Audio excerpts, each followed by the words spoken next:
My name is Divyanshi Narware.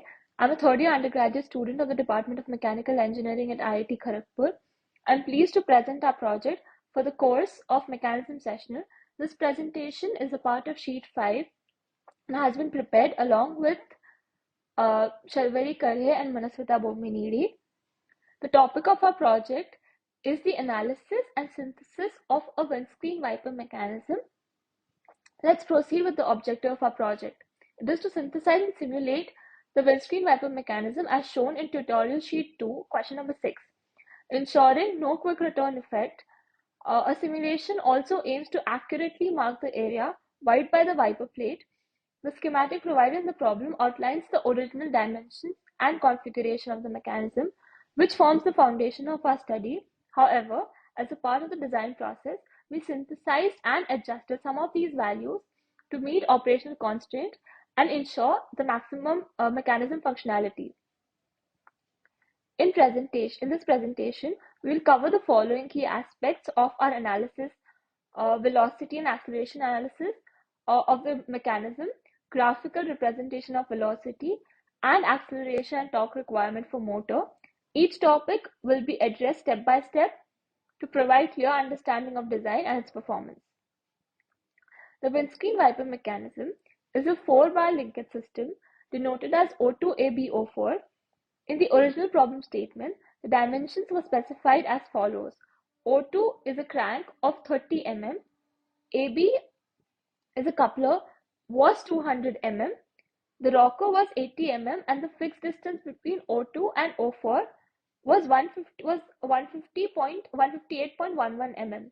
After synthesis, the dimensions were adjusted for better functionality while maintaining design integrity. The coupler was synthesized to 100 mm and the fixed length was revised to 150 mm to ensure the mechanism's feasibility. We applied Grashoff's criteria. This criteria states that the sum of the shortest and the longest link must be less than or equal to the sum of remaining two links. Substituting the synthesized values, that is 30 plus 100, is less than or equal to 80 plus 150. This condition is satisfied. The mechanism ensures continuous motion, fulfilling the design requirements for required uniform and effective wiping motion. Now we will go through the synthesis of initial problem to avoid quick return effect. The quick return effect is a mechanical phenomena where a mechanism moves faster in one direction than in opposite direction during its cycle. We are doing synthesis here to avoid quick return effect. Here we can see the initial position of O2 and the extreme positions of A and B, that is A1, A2 and B1, B2. O2 must lie on the line joining B1 and B2 to avoid quick return effect. I am considering length O24 to be 150 mm and O2A and O2B were already defined 30 mm and 80 mm in the question. Now we would get the length of AB to be 100 mm. And we can say that this is a crank rocker mechanism. Now let us perform the velocity analysis using Kennedy's theorem IC method. Here omega 2 is input and omega 4 is the output. Here we are using the velocity analysis using the IC method. By doing the IC method, we would get the final answer to be omega 4 is equal to L2 of sine theta 2 minus theta 3 divided by L4 of sine theta 4 minus theta 3 into omega 2. The part L2 sine theta 2 minus theta 3 divided by L4 sine theta 4 minus theta 3 is known as Jacobian. This constraint will be useful in the acceleration analysis. Here in acceleration analysis, omega 4 is equal to Jacobian into omega 2. Here we perform the differentiation of omega 4 and omega 2 to get alpha 4 in terms of alpha 2 and omega 2. So the final answer we would get in acceleration analysis is alpha 4 is equal to dou j by dou theta 2 into omega 2 plus dou j by dou theta 4 into omega 4 into omega 2 plus j into alpha 2. So let us talk about the requirement of motor, torque requirement of motor, neglecting the dynamics.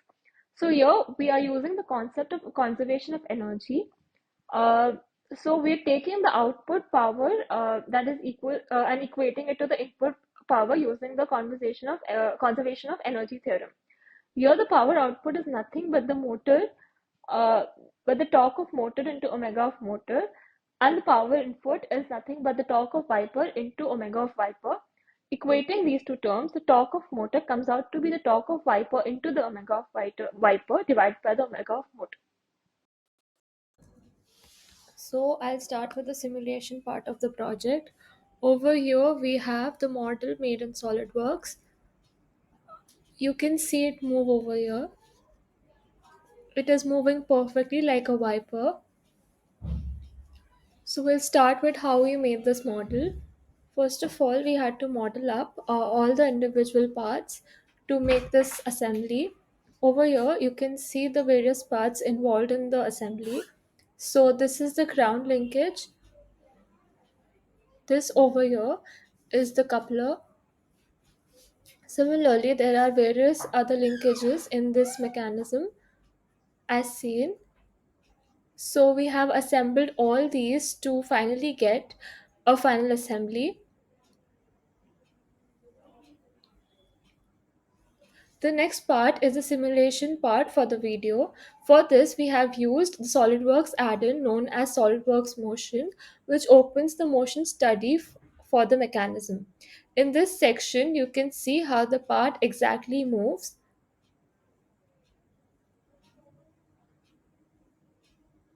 Over here, you can see the movement of the model. So I'll just open this. Once we stop the recording, we can see the motor option. Over here, I'll just edit this.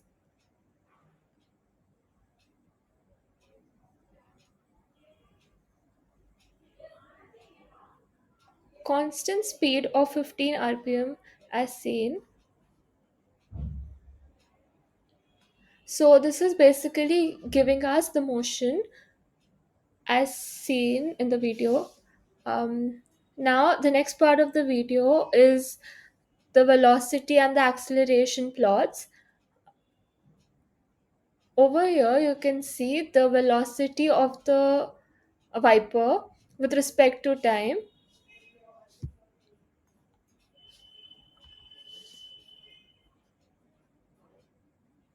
So this is how the velocity of the viper changes with time. Over here the red part is the live position in the graph. Next up, you can also see the acceleration analysis of the viper. So this part shows us the linear acceleration of the plot.